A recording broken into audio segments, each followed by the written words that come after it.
gloire en ce moment. Nous nous attendons à toi. Nous avons besoin de toi. Nous avons besoin de ta grâce. Si tu déchirais les cieux et tu descendais, nous désirons te voir, Seigneur. Nous désirons voir ta gloire, Papa. Nous désirons voir ta gloire, Jésus. Répands sur nous ta gloire, oh Dieu. Répands sur nous ta gloire, Seigneur. Étends ta main, Dieu. Étends ta main, Seigneur.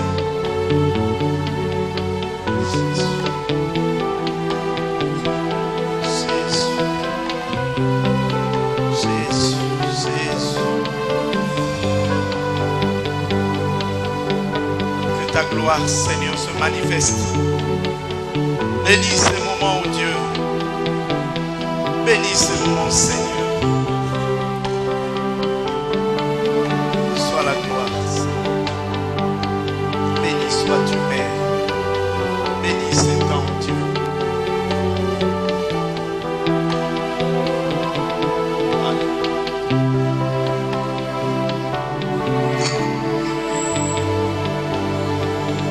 Gloire se manifeste, Seigneur. Que la gloire et l'honneur te reviennent, Seigneur. Sois glorifié, Dieu. Dans le nom de Jésus.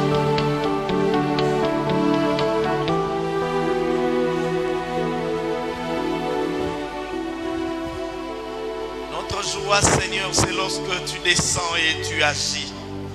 Notre joie, Jésus, c'est lorsque tu te manifestes au milieu de nous. Notre joie, Seigneur, c'est lorsque ta gloire se manifeste, Père. Béni sois-tu, Dieu. Reçois la gloire dans le nom de Jésus. Nous disons Amen. Est-ce que nous pouvons acclamer le Seigneur de gloire?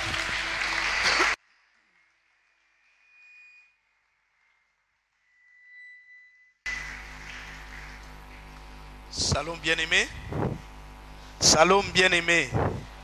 Que le Seigneur soit béni. Nous sommes dans la joie de nous retrouver encore une fois ce matin dans la présence du Seigneur. Chaque fois que nous venons en ces lieux, le Seigneur nous fait du bien et notre joie, c'est de savoir que le Seigneur est là au milieu de nous. Y a-t-il quelqu'un qui est sûr, qui est convaincu de la présence du Seigneur au milieu de nous? Est-ce qu'il peut acclamer cette présence? Bénis le Seigneur pour sa présence.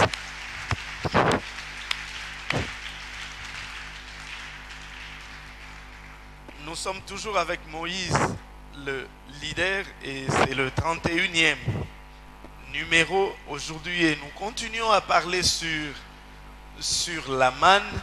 Et nous ne savons pas si le Seigneur nous donnera encore une pensée sur la manne le dimanche prochain ou nous toucherons à un autre aspect parce que nous avons un programme qui nous attend pour la semaine d'après. Peut-être que nous irons dans ce sens-là, mais pour l'instant, nous sommes encore avec Moïse et Israël, bien sûr, et nous lisons toujours le chapitre 16. Toujours le chapitre 16 du livre de l'Exode, et nous lirons du 19e au 31e verset. Exode 16, 19 à 31. Je vous prierai de m'excuser, ma voix n'est pas comme elle devait l'être. Il y a une petite toux qui me dérange. Exode 16, du 19e au 31e verset. Si nous avons trouvé, nous lisons dans le nom du Seigneur. Moïse leur dit que personne n'en laisse jusqu'au matin. Ils n'écoutèrent pas Moïse, et il eut des gens qui en laissèrent jusqu'au matin. Mais il s'y mit des vers et cela devint infect. Moïse fut irrité contre ces gens. Tous les matins, chacun ramassait ce qu'il fallait pour sa maison. Chacun ramassait ce qu'il fallait pour sa nourriture. Et quand venait la chaleur du soleil, cela fondait. Le 6e jour, ils ramassèrent une quantité double de nourriture, 2 homères pour chacun. Tous les principaux de l'assemblée vinrent le rapporter à Moïse. Et Moïse leur dit, c'est ce que l'Éternel a ordonné. Demain est le jour de repos, le sabbat consacré à l'Éternel. Faites cuire ce que vous avez à faire cuire. Faites bouillir ce que vous avez à faire bouillir. Et mettez en réserve jusqu'au matin tout ce qui restera. Ils le laissèrent jusqu'au matin, comme Moïse l'avait ordonné, et cela ne devint point infect, et il ne s'y mit point de vers. Moïse dit, mangez-le aujourd'hui, car c'est le jour du sabbat. Aujourd'hui, vous n'en trouverez point dans la campagne. Pendant 6 jours, vous en ramasserez, mais le 7e jour, qui est le sabbat, il n'y en aura point. Le 7e jour, quelques-uns du peuple sortirent pour en ramasser, et ils n'en trouvèrent point. Alors l'Éternel dit à Moïse, jusqu'à quand refuserez-vous d'observer mes commandements et mes lois? Considérez que l'Éternel vous a donné le sabbat. C'est pourquoi il vous donne au 6e jour la nourriture pour 2 jours. Que chacun reste à sa place et que personne ne sorte du lieu où il est au 7e jour. Et le peuple se reposa le 7e jour. La maison d'Israël donna à cette nourriture le nom de manne. Elle ressemblait à de la graine de coriandre. Elle était blanche et avait le goût d'un gâteau au miel. Elle était blanche et avait le goût d'un gâteau au miel. Est-ce que quelqu'un qui croit que cette parole est pour lui venant de Dieu? Amen. Ma prière est que ce que Dieu te donnera est le goût d'un gâteau au miel. Amen. La bénédiction de Dieu dépend en grande partie de la grâce de Dieu. Nous l'avons vu le dimanche dernier. Elle dépend en grande partie de la grâce de Dieu. Mais elle dépend aussi de notre obéissance à Dieu. Amen. La bénédiction de Dieu est facteur de la grâce. Elle est liée à la grâce. Elle dépend de la grâce. Parce que Dieu donne à qui il veut, quand il veut, comme il veut. Les hommes peuvent refuser. Les hommes peuvent dire non, lui n'est pas digne. Les hommes peuvent dire non, lui ne peut pas. Mais lorsque Dieu décide, il le donne. Amen. Cela dépend de la grâce de Dieu. Et nous avons dit le dimanche dernier que l'homme n'a pas de part. Ce n'est pas parce que tu es meilleur. Ce n'est pas parce que tu pries beaucoup. Ce n'est pas parce que tu es meilleur que les autres que tu as reçu ce que tu as reçu ou que tu es là où tu es. Tout dépend de la grâce. Ça, nous sommes d'accord là-dessus. Mais nous voulons cependant dire qu'il y a aussi le facteur obéissance qui entre en compte. Amen. Dieu ne donne pas à ceux qui ne sont pas obéissants. Dieu regarde à notre obéissance et Dieu est rigoureux là-dessus. Car Dieu est un Dieu de principe. Il attend à ce que l'homme qui s'attend à la visitation de Dieu respecte ses prescrits, respecte ce que Dieu a dit. S'il dit, là, nous pouvons nous projeter vers la conquête de Jéricho. Dieu dit à Israël que vous allez faire le tour de la ville et le 7e jour, vous ferez 7 fois le tour de la ville et vous sonnerez de la trompette.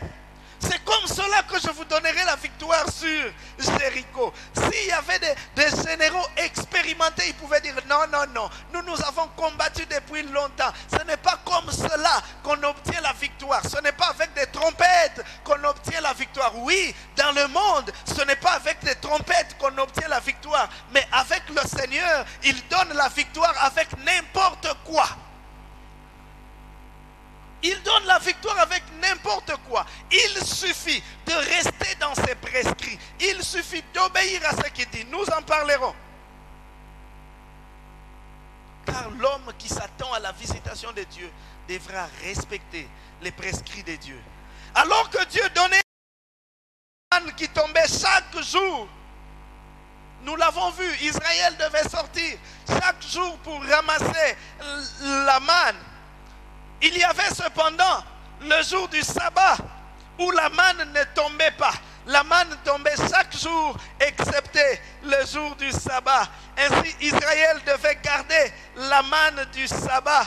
Et tout cela pour comprendre que la bénédiction de Dieu était une affaire de principe. Nous parlerons de ces deux éléments ce matin. La manne du sabbat est une affaire de principe. La manne don du ciel, comme nous l'avons lu au verset 31, avait le goût d'un gâteau au miel.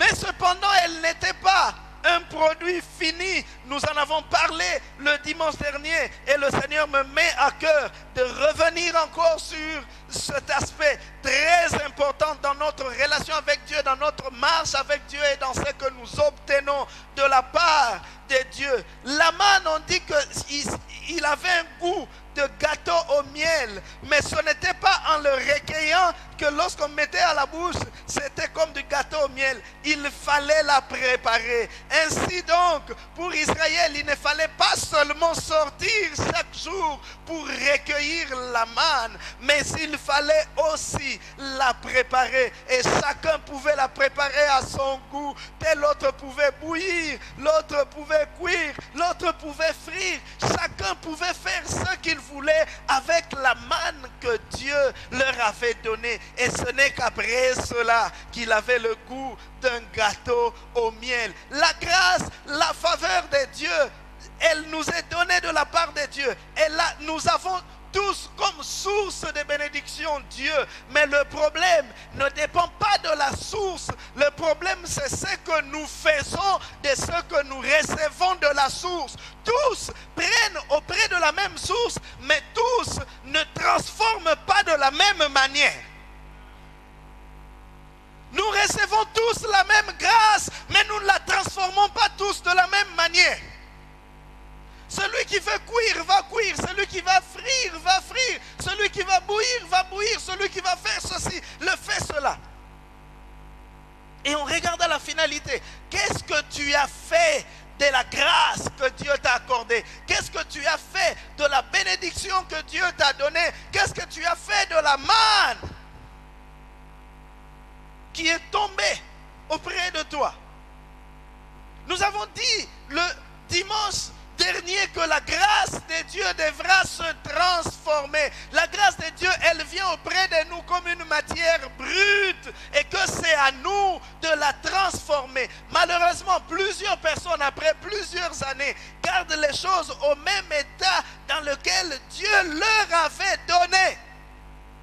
Vous revenez 4-5 ans après, vous les trouvez dans la même situation.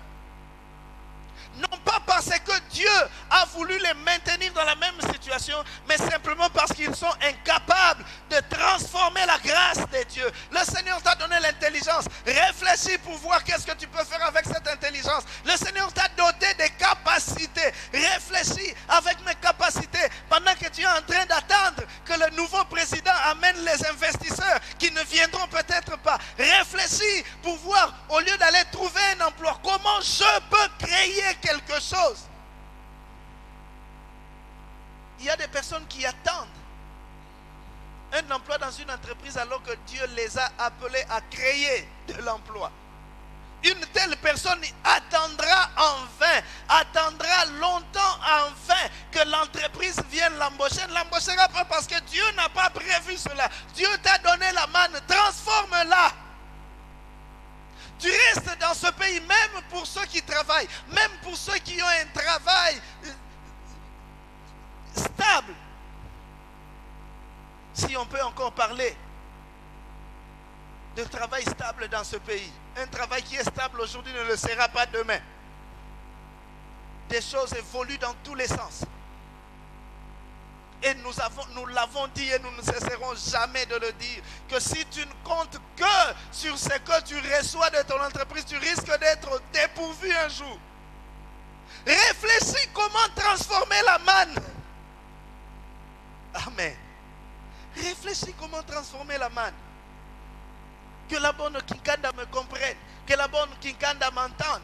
Le Seigneur t'a donné de la manne, mais il ne te dira pas comment la transformer. C'est à toi de la transformer. Le Seigneur a fait sa part. Il a répandu la manne, mais c'est à toi de transformer cette manne afin de la rendre un produit fini. Et lorsque tu mangeras, que cela ait réellement le goût d'un gâteau au miel.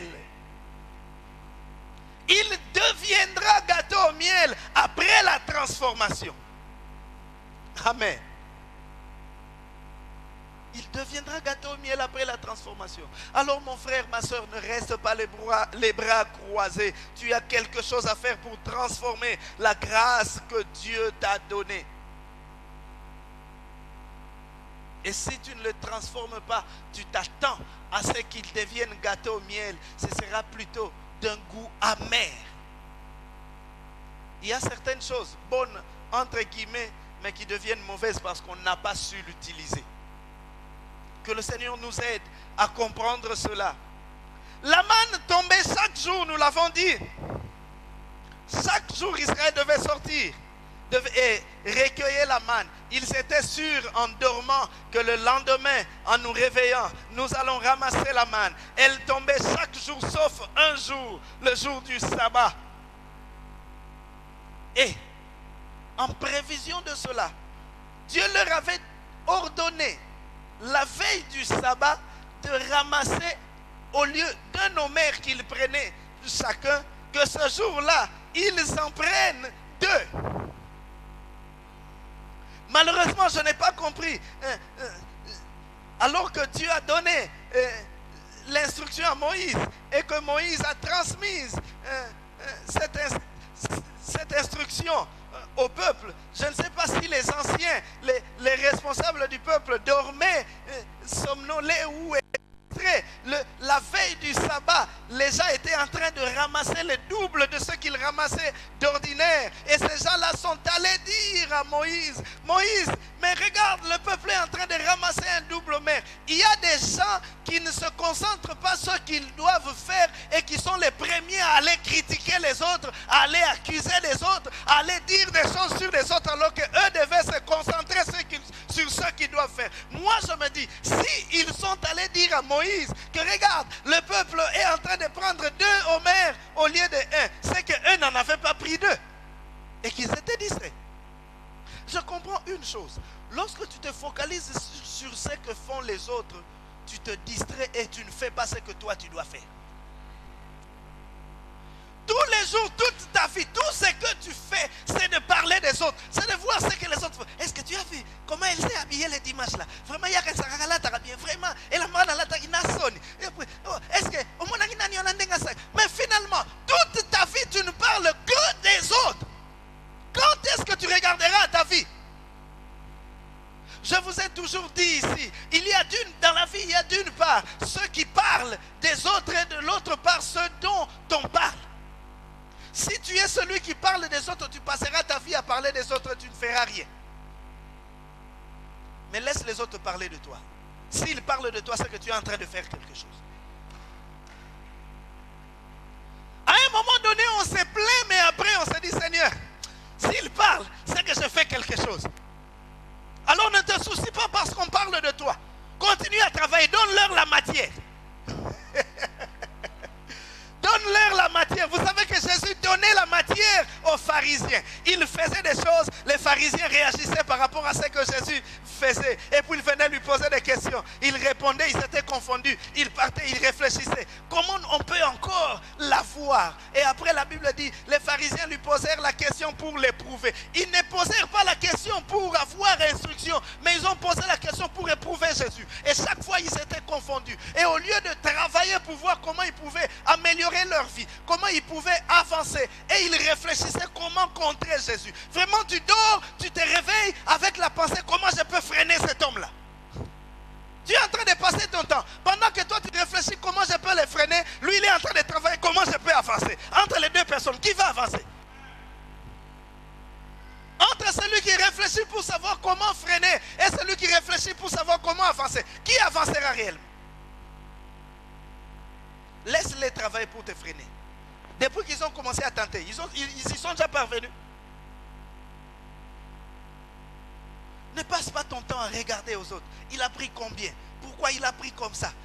Est-ce que vraiment c'est normal qu'il prenne comme ça? Dieu avait dit la veille du sabbat, prenez-en 2 au mer. Vous êtes distraits.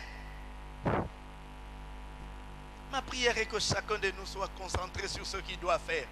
Que chacun de nous soit concentré sur ce que Dieu lui a dit. Amen.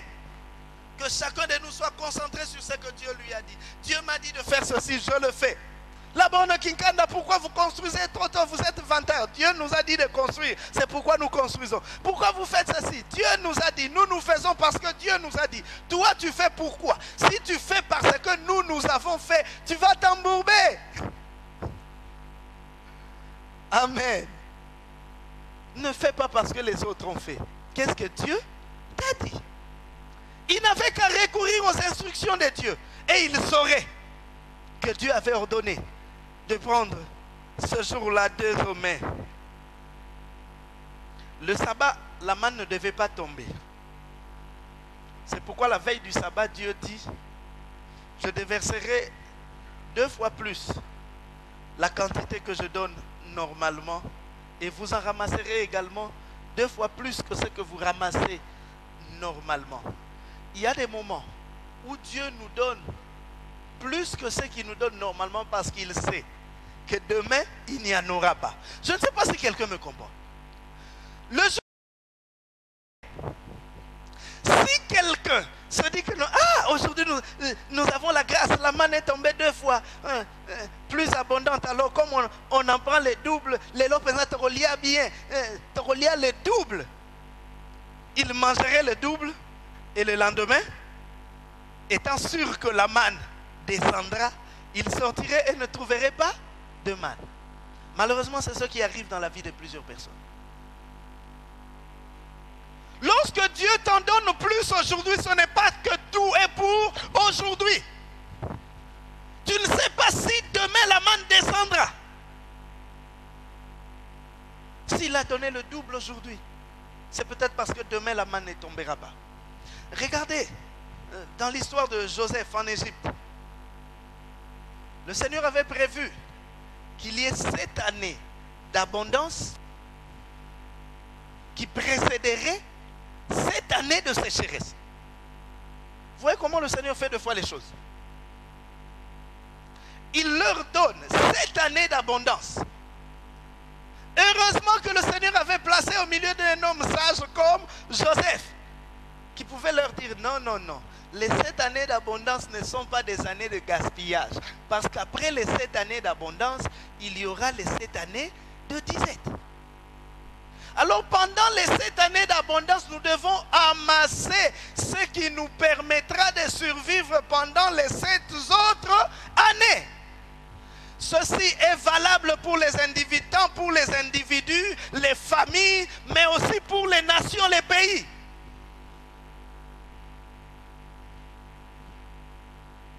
Je bénis le Seigneur parce qu'il nous permet de voir ce que certaines personnes font. Vous avez des... C'est une province mais qui a une certaine autonomie. Vous prenez par exemple Dubaï, un pays riche en pétrole. Mais ils savent que selon les études, logiquement leur pétrole devait déjà être épuisé. Donc ce qu'ils prennent ici, ce sont les miettes. Mais comme ils savaient que nous n'aurons pas toujours le pétrole, développons autre chose. Développons le tourisme de masse et le tourisme des riches, de manière à ce que lorsque nous n'aurons plus le pétrole, nous pourrons vivre du tourisme. C'est comme cela que les gens normaux doivent réfléchir. Malheureusement, le Congo n'a pas réfléchi comme ça. Nous prions que les choses évoluent dans notre pays. Et je prie que les choses évoluent dans ta vie. Que tu réfléchisses comme ça. Tu as un travail aujourd'hui. Sache que demain ou après-demain, les choses peuvent changer.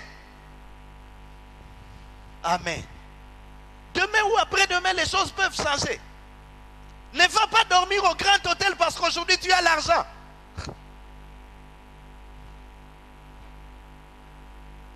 Et puis demain après, on te voit dans une petite bicoque. On regarde là où tu as payé beaucoup d'argent pour dormir et là où tu vis maintenant, il n'y a pas de rapport. Je ne vous interdis pas de faire la fête. Je ne vous interdis pas de manger votre argent, oui.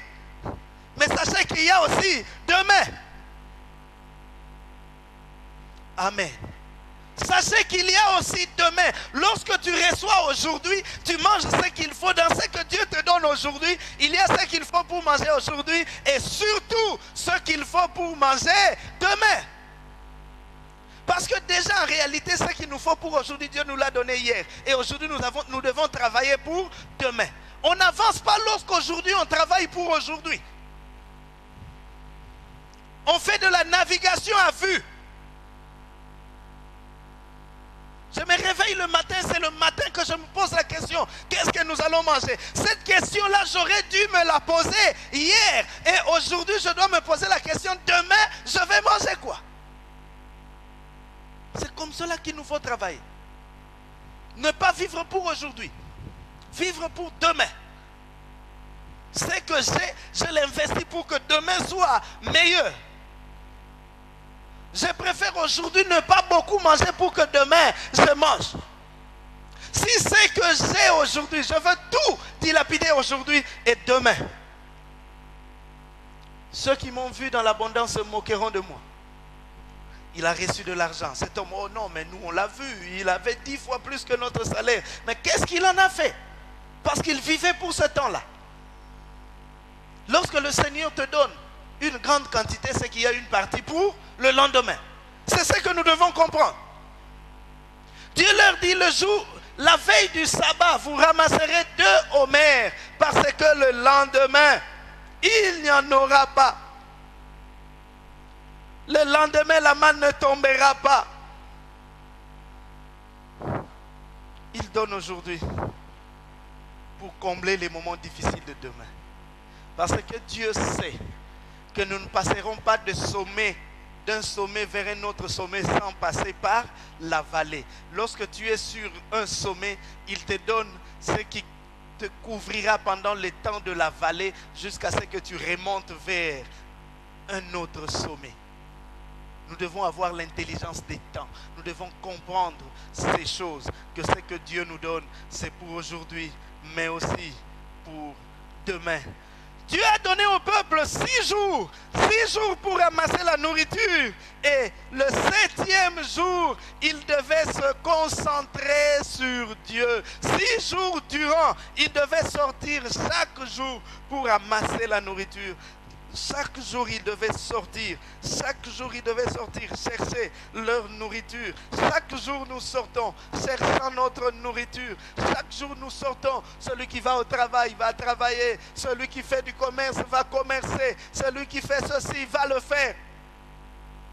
Mais le jour du sabbat, il disait, vous ne sortirez pas pour ramasser la manne parce que ce jour-là m'est réservé. Malheureusement, nous en parlerons. Il y a eu quand même des gens qui sont sortis le jour du sabbat. En dépit de l'instruction que Dieu a donnée. Déjà pour ramasser le double. Mais aussi pour leur dire que le sabbat, vous ne sortirez pas. Malheureusement, bien-aimés, que nous ne prenons pas seulement notre temps pour chercher notre pain. Mais aussi, nous prenons même le temps de Dieu. Nous avons le temps pour tout, le temps pour nous chercher l'argent, le temps pour notre loisir, le temps pour ceci, le temps pour cela, sauf le temps pour Dieu. Le Seigneur répartit notre journée, il nous donne la possibilité de travailler, il nous donne la possibilité de commercer, il nous donne la possibilité de nous reposer. Mais il prévoit aussi un temps à lui consacrer, que ce soit au courant de notre journée, mais aussi dans les jours de culte. Le Seigneur prévoit un temps que nous devons consacrer à Dieu, que nous devons lui consacrer. Malheureusement, il y a plusieurs au milieu de nous. Ils prennent le temps, ils ont le temps pour travailler, ils ont le temps pour visiter de la famille, ils ont le temps pour se reposer. mais ils n'ont pas le temps pour Dieu. Ils n'ont pas le temps pour Dieu. On prendra peut-être pour prétexte, non, le travail. Je me suis toujours dit, lorsque quelqu'un prend toujours à tort, c'est vrai, il y en a qui ont un travail tellement contraignant. Mais pour la plupart, c'est à tort qu'on évoque cette raison-là. Non, pasteur, tu vois, moi, si je ne viens pas au culte la semaine, c'est vraiment le travail. Donc, une manière de dire à Dieu que tu as mal fait de me donner le travail, c'est pourquoi je ne viens pas au culte. Compris comme ça. Si moi, en tant que ton pasteur, je constate que si tu ne viens pas au culte, c'est à cause de ton travail. Je dis, Seigneur, comme ça, abandoya. Le Seigneur nous donne le temps pour travailler, nous donne le temps pour toute autre chose. Mais il faudrait que nous réservions aussi du temps pour Dieu. Que nous réservions aussi du temps pour Dieu. Je m'inscris en faux à tous ceux qui disent que c'est le travail qui lui empêche de venir au culte la semaine. Nous l'avons prouvé dernièrement, il y avait un jour férié au mois de janvier ici. Les gens ne sont pas venus plus nombreux qu'ils ne venaient auparavant. Donc ce n'est pas le travail, c'est question de principe. Quelle place accordes-tu à Dieu? Là, j'ai même parlé de dimanche. Que dire de tous ces yo-yo que nous faisons de la semaine? Que dire de tous ces yo-yo que nous faisons le dimanche? Ceux qui sont venus aujourd'hui ne viendront pas le dimanche prochain. Ça serait une autre équipe qui viendront direct pour ça à la shift. Il y a des gens qui ne viennent qu'une fois le mois au culte. C'est ça, ils n'ont pas le temps pour Dieu. C'est ça qu'ils veulent dire. Même s'ils ne le disent pas ouvertement.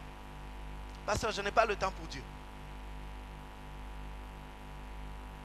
Et si Dieu se disait qu'il n'a plus de temps pour toi, qu'il n'a plus le temps de te donner la respiration, il n'a plus le temps de te donner la santé qui te permet de marcher, d'aller travailler, il n'a plus le temps de veiller sur ton travail. Tu sais qu'autour de toi, il y a des personnes qui grincent des dents contre toi, qui pensent que tu ne mérites pas d'avoir ce poste-là. Il y a des gens qui restent à la maison inutilement. Inutilement. Je ferai un effort. Il y aura des jours de culte de la semaine où je descendrai dans des maisons des absents après le culte. Donc, nous coûtons autant novelas.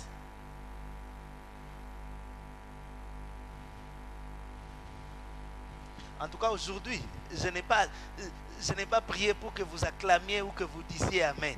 J'ai prié pour que vous soyez tranquille et que vous m'écoutiez. On a le temps pour tout, sauf pour Dieu.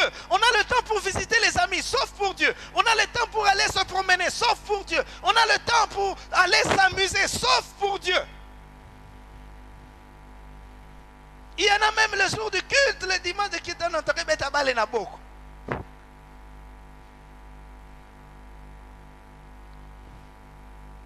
J'aime beaucoup le football.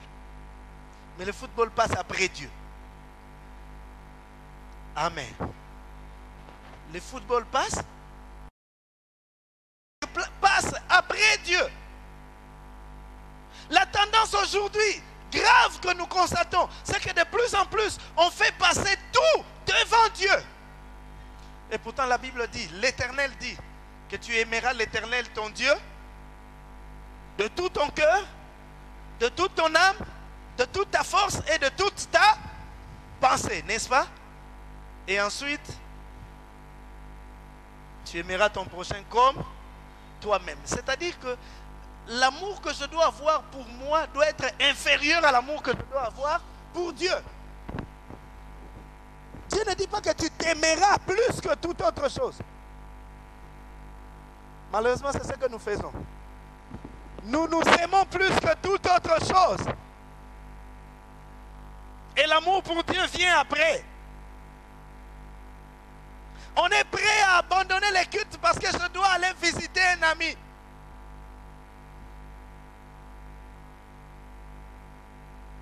Alors que Dieu veut que nous lui réservions un temps. Déjà que même personnellement, tu n'as pas le temps de rendre un culte personnel à Dieu. tu n'as pas le temps de rendre un culte personnel à Dieu. Le matin, tu es très pressé pour aller au service. Et à ton retour, tu es très pressé pour rentrer avant pour regarder la Champions League. Et puis quand ça se termine, tu dois sortir pour faire les débats. Messi na Ronaldo nani aleki. Et puis il se fait tard, tu dors, tu dois te réveiller le matin pour aller au service. Quel temps accordons-nous à Dieu? Alors que le Seigneur veut que nous lui accordions le temps. Il dit à Israël, 6 jours durant lesquels vous ramasserez. Mais le 7e jour, vous me le réservez. Le 7e jour, vous me le réservez. Mon frère, ma soeur, as-tu un temps que tu réserves à Dieu? En dehors du culte collectif, as-tu un temps de culte personnel, un moment de seul à seul avec Dieu? Un moment où tu développes l'intimité avec Dieu. Tu ne peux pas présenter Dieu au dehors comme étant ton Dieu si au dedans tu ne parles pas avec lui. Malheureusement, pour faire semblant, nous sommes champions à cela. Il y a des couples qui ne se parlent pas, qui ne se parlent que quand ils viennent à l'église. Vous les voyez entrer ensemble, vous les voyez assis côte à côte. Mais tu vas continuer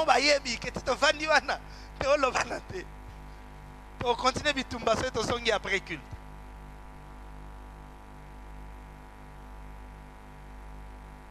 Nous avons comme cela de relations mascarades. On veut montrer aux gens qu'on est avec le Seigneur, qu'on parle avec le Seigneur. On prie, on s'agenouille en présence des gens, oui. Mais est-ce qu'en privé, tu lui accordes aussi le temps? Et pendant que tu fais ça, le Seigneur te regarde et dit, oh, voilà que ça va tout que ton sarana y était. Parce que tu ne lui accordes pas le temps. Tu ne donnes pas le temps à Dieu. En privé, tu ne lui donnes pas le temps. Et tu veux faire semblant de lui donner du temps en public. Vous n'avez aucune relation.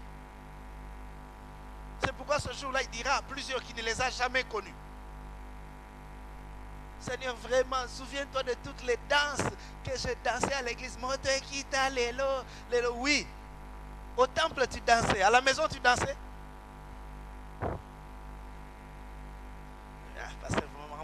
À la maison, comment je vais danser seul à seul? Si tu ne sais pas danser seul à seul, ne danse pas en public. Parce que tu ne danses pas pour le public, tu danses pour.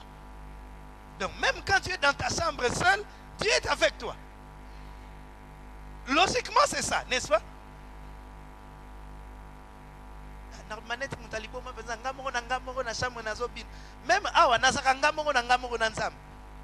parce que c'est un ciel ouvert à voisin fermé. Donc c'est que toi tu danses pour les. Est-ce que caméraman.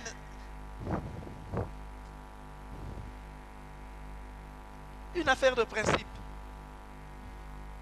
L'ordre était de ne pas sortir le jour du sabbat, car il n'y aurait rien à ramasser, rien à y ramasser. Dieu ayant tout donné à son peuple les 6 premiers jours. Dieu dit à Israël, 6 jours durant, la manne tombera. Vous sortirez pour la ramasser. Le jour du sabbat, la manne ne tombera pas. Vous ne sortirez pas parce que la manne ne tombera pas. Malgré cela, la Bible dit que le jour de sabbat, il y a des hommes qui sont sortis. Dieu a dit, premièrement, ne sortez pas. Deuxièmement, il n'y aura pas de manne. Je me pose la question, est-ce parce qu'ils n'ont pas entendu? Ou parce qu'ils se disaient que le Seigneur blaguait? Ou ils se disaient que pendant la nuit, Dieu pouvait changer d'avis et puis revenir. Bien aimé, Dieu est un Dieu de principe. Ce qu'il dit, il sait pourquoi il le dit. Amen. Ne pense même pas, non, je vais tenter. Peut-être que pendant la nuit, Dieu a changé, la manne va tomber. Elle ne tombera pas parce que Dieu avait dit qu'elle ne tombera pas. Notre problème, ce n'est pas que nous n'entendons pas la voix de Dieu. La voix de Dieu, nous l'entendons car Dieu parle de plusieurs manières. La Bible dit qu'il parle tantôt d'une manière, tantôt d'une autre. Mais l'homme n'y prend pas garde. On parler aux étudiants à qui je donne cours à l'Institut biblique, c'est que même lorsque nous tombons dans le péché, ce n'est pas quelque chose qui vient brusquement. Le Seigneur prévient toujours à travers son Saint-Esprit. Fais attention, si tu fais ça, tu arriveras à tel niveau. Mais tu te dis non. En tout cas, moi, je crois que le Seigneur me soutiendra. Je vous ai un jour parlé de cette jeune fille, alors qu'il était invité par un monsieur. Il savait pourquoi le monsieur l'invitait. Et il savait que ce n'était pas bon. Mais quand elle sort de leur maison, il dit vraiment,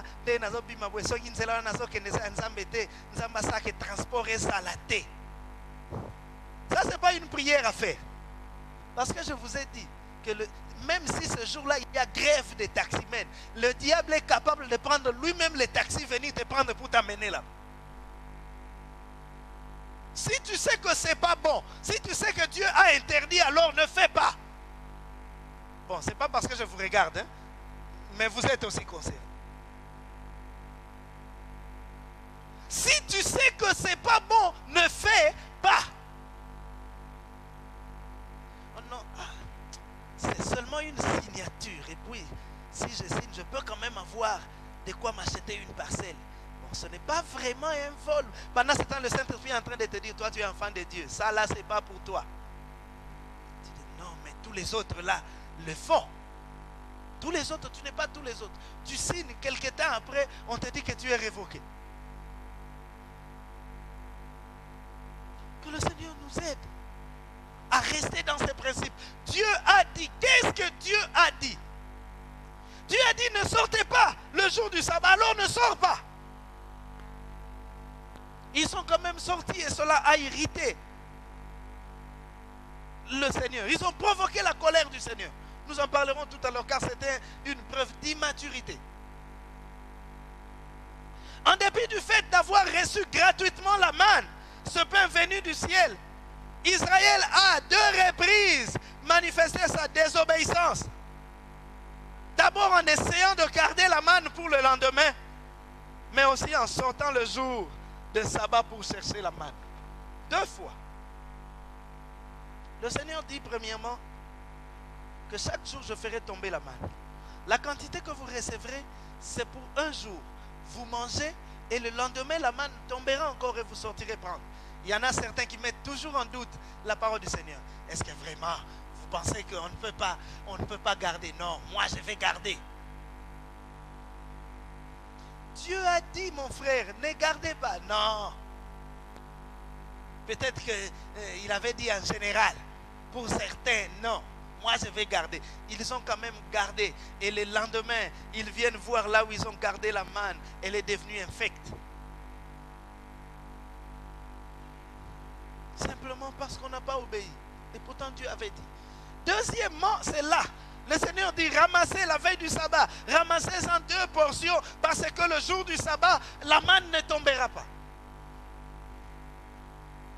Ils sont quand même sortis le jour du sabbat pour chercher quoi? La manne venant d'où? De la part de Dieu. Qu'est-ce que Dieu a dit? Il arrive des fois où nous cherchons les choses venant de Dieu, là où Dieu ne peut pas donner. Parce que nous ne sommes pas dans le principe. Tu es avec le mari d'autrui et puis tu pries pendant ce temps, tu pries Seigneur vraiment, Nazan Zelaye Oi. Et vous-même, hier, nous avons présenté le mobile Abad. Et tu attends quand même que Dieu te bénisse. Il ne te bénira pas sur cette voie-là. Vraiment, je suis vraiment prêt à laisser.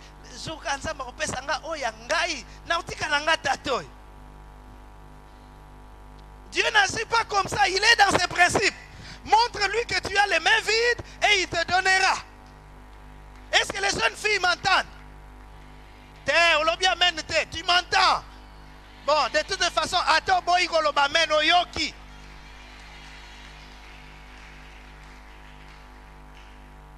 tu vis en désordre en attendant que Dieu te bénisse. On ne vit pas en désordre en attendant que Dieu te bénisse. On attend à ce que Dieu te bénisse. Ne vole pas en attendant que Dieu te donne ce qui est à toi. dis-lui, Seigneur, j'honore ta parole, je ne vole pas, alors visite-moi. C'est comme cela que les choses se font. On ne dit pas, Seigneur, vous avez déjà vu un voleur qui te dit ça, tu vas le pardonner?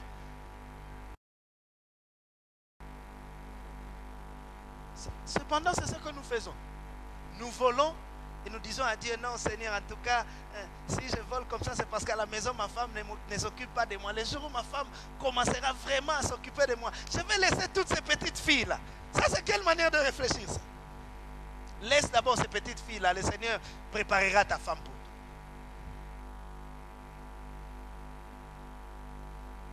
Amen. Amen. 6 jours durant, ils ont reçu la manne. Le seul jour où Dieu leur a dit, vous me consacrerez ce jour, ils sont quand même sortis espérant recevoir de la manne. La manne ne pouvait pas tomber dans ces conditions-là. Israël a manifesté vis-à-vis de Dieu son immaturité, montrant à Dieu qu'ils étaient incapables de supporter la bénédiction que Dieu leur a donnée. Ce n'est pas que Dieu n'a pas donné. Dieu donne, mais il dit, la veille du sabbat, prenez-en 2, parce que le jour du sabbat, la manne ne tombera pas. Ils en prennent peut-être 2, ou certains n'en prennent pas, mais ils sortent le jour du sabbat. Ils montrent à Dieu qu'ils sont incapables d'obéir, qu'ils sont incapables de soutenir la bénédiction. Or, la bénédiction se conserve dans l'obéissance. La bénédiction se conserve dans l'obéissance. Obéis aux principes de Dieu. Respecte les principes de Dieu et il te bénira. Mais aussi il maintiendra ce qu'il te donne lorsque tu lui seras obéissant. Car notre obéissance est aussi un indice de notre maturité. Notre obéissance est l'indice de notre maturité. Il y a des personnes qui ne recevront pas de la part de Dieu simplement parce que Dieu les connaît comme étant matures. Il y a aussi des personnes qui reçoivent de la part de Dieu, mais qui ne conservent pas ce qu'ils ont reçu simplement parce qu'ils n'ont pas la maturité de pouvoir garder ce que Dieu leur a donné. J'ai parlé avec une dame un jour et elle me dit, pasteur, si je m'étais marié en ce moment-ci, je ne serais pas divorcé. Mais quand je m'étais marié là, je ne connaissais pas le Seigneur. J'étais encore comme un enfant. C'est pourquoi j'ai perdu mon mariage. Il y a des choses que tu as aujourd'hui que tu pourras perdre à cause de ton immaturité. Une femme me dit, ça va. Tant qu'il y a bimi, bengani. Puis quelques temps après, vraiment ce qui n'a pas. Tu n'as pas la maturité pour garder ce que Dieu t'a donné. Et si tu es en train de le perdre. Et comme Batine la robe intercesseur pour avoir de la libale les arabiens. Alors que tu pouvais garder ton mariage. Avec une sagesse. Une parole de douceur.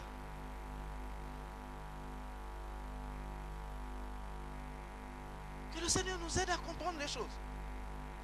Notre obéissance nous permet non seulement de recevoir des choses de la part du Seigneur, mais nous permet aussi à garder ce que Dieu nous donne. Plusieurs ont perdu ce que Dieu leur a donné par manque d'obéissance. Ils se comportent comme des enfants. Malheureusement, c'est l'un des problèmes de l'Église aujourd'hui. L'Église est remplie d'hommes et de femmes immatures, grands par l'âge, mais petits par l'esprit, se comportant comme des vrais bébés, des petits enfants. Ils ne peuvent pas supporter la bénédiction de Dieu. Elle peut les rendre fous, tout comme elle peut les rendre désobéissants. L'auteur de l'Épître aux Hébreux écrit dans le chapitre 5 du livre des Hébreux, de l'Épître aux Hébreux, à partir du 11e verset. Il dit, nous avons beaucoup à dire là-dessus, des choses difficiles à expliquer, parce que vous êtes devenus lents à comprendre. Vous, en effet, qui, depuis longtemps, devriez être des maîtres peut-être vous avez encore besoin qu'on vous enseigne les premiers rudiments des oracles de Dieu. Vous en êtes venus avoir besoin du lait et non d'une nourriture solide. Or, quiconque en est au lait n'a pas l'expérience de la parole de justice, car il est un enfant. Mais la nourriture solide est pour les hommes faits, pour ceux dont le jugement est exercé par l'usage, à discerner ce qui est bien de ce qui est mal. Un chrétien mature, c'est celui qui est capable de discerner ce qui est bien de ce qui est mal. Celui qui est incapable de discerner le bien du mal, il est encore un enfant. Et il aura la nourriture des enfants. Par personne va blédina, n'a pas phosphatine. Et puis tu vas réclamer, moi on me donne ça, oui on te donne ça parce que c'est ça ton niveau. Tu as encore besoin qu'on te suive pour que tu viennes au culte. Tu as encore besoin qu'on soit derrière toi pour que tu craignes Dieu. Tu as encore besoin qu'on te supplie pour que tu payes la dîme. Tu as encore besoin qu'on te parle pour savoir comment t'habiller. Tu as encore besoin.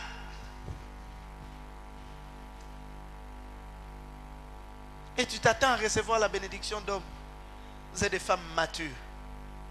La bénédiction de Dieu est pour les hommes et des femmes matures et non pas pour les bébés.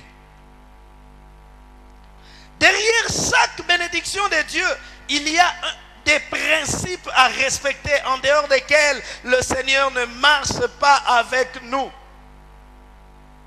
Derrière la bénédiction de Dieu, il y a des principes. Le Seigneur donne des principes. Il dit que pour ceci, il faudrait faire cela.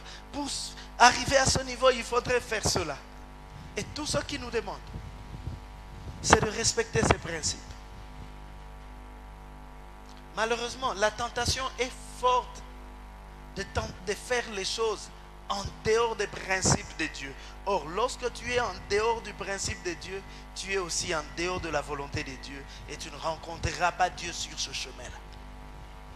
On te dit le principe, il faut que tu prennes un homme qui soit un enfant de Dieu. Comme pasteur Penza solo baka bongo narobongo la nangaye.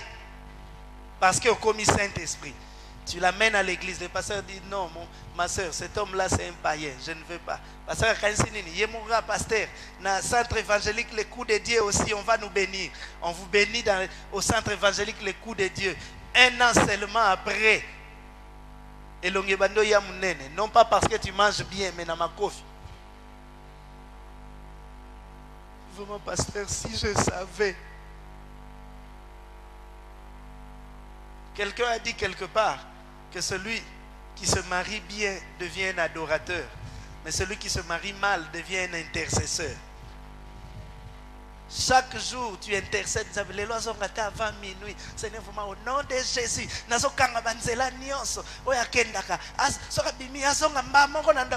Ces prières-là, tu pouvais te les priver si tu avais prié.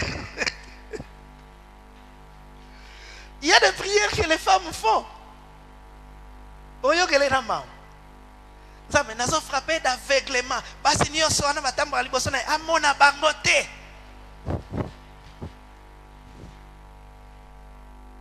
Mission internationale d'intercession.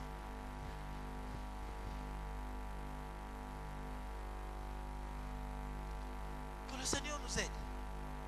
Derrière chaque bénédiction, il y a des principes. Si tu marches suivant les principes de Dieu, tu rencontreras Dieu sur ton chemin. Même lorsque tu ne vois encore rien. Mais tu sais une chose, je suis là où Dieu m'a dit d'être. Je marche sur le chemin sur lequel il m'a demandé de marcher. Et ce n'est qu'en ce moment-là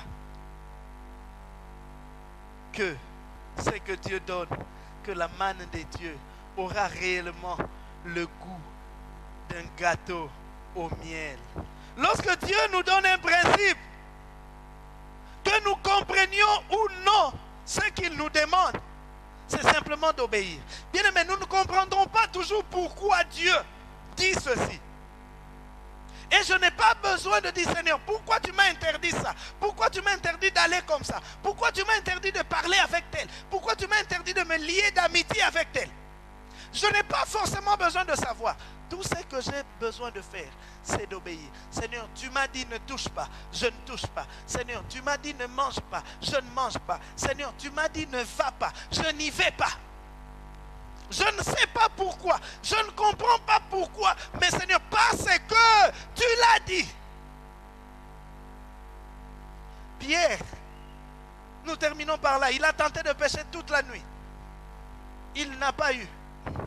Mais lorsque le Seigneur lui dit d'aller en profondeur et de jeter le filet du côté droit, il lui dit, maître, j'ai tenté toute la nuit, je n'ai pas eu. Il voulait peut-être s'opposer pour lui dire, toi tu es prédicateur, moi je suis pécheur.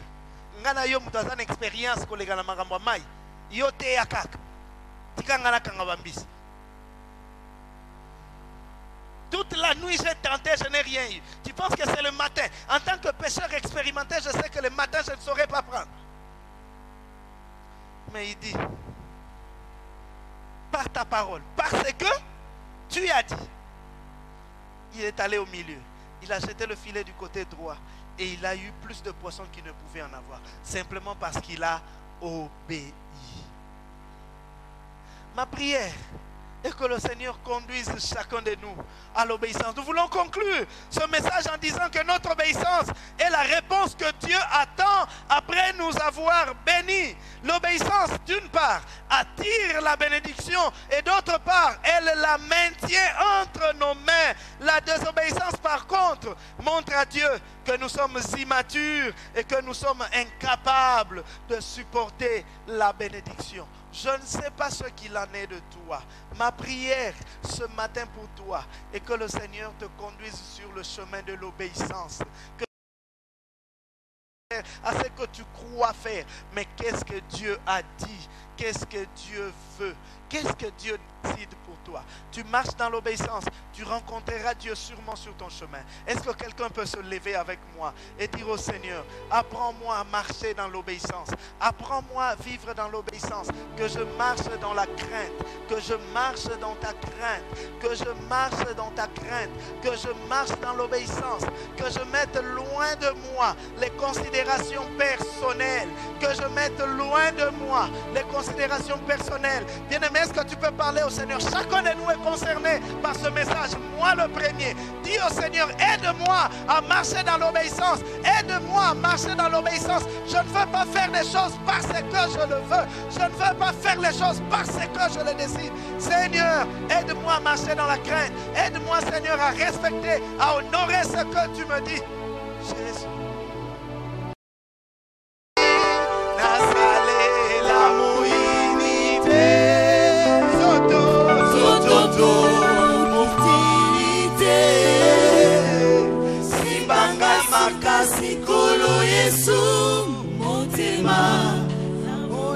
Bien-aimé, dis-lui, Seigneur, je veux marcher dans la crainte. Je veux marcher en honorant ta parole. Je veux marcher en respectant ta parole. Jésus. Seigneur, Seigneur, Seigneur, que je ne suive pas des voies autres que celles que tu as tracées pour moi. Que je ne suive pas des voies autres que celles que tu as tracées. Seigneur, marcher dans la crainte, marcher dans la crainte, marcher dans l'obéissance. Nabanipe mobembo, nanzela ya lola, esengo na motema. Sima satana yaki, kumeka ngai motema. Natika Yesu Christ. À toi la gloire et l'honneur. Notre prière, Seigneur, est que tu aides chacun de nous, Seigneur, à te placer en priorité, Seigneur, et à respecter tes principes. Dieu est derrière ces principes. La bénédiction de Dieu se fait aussi en fonction des principes que Dieu a posés. C'est cela, la vérité. Que ta grâce se manifeste, Père. Bénis ton peuple, que cette semaine soit bénie. Nous prions pour la visite de ce samedi au camp Moulaï. Seigneur, notre prière est qu'au-delà de la nourriture, que nous apportions le réconfort à tous ces bien-aimés qui sont en prison. Béni sois-tu. Au nom de Jésus, nous disons Amen.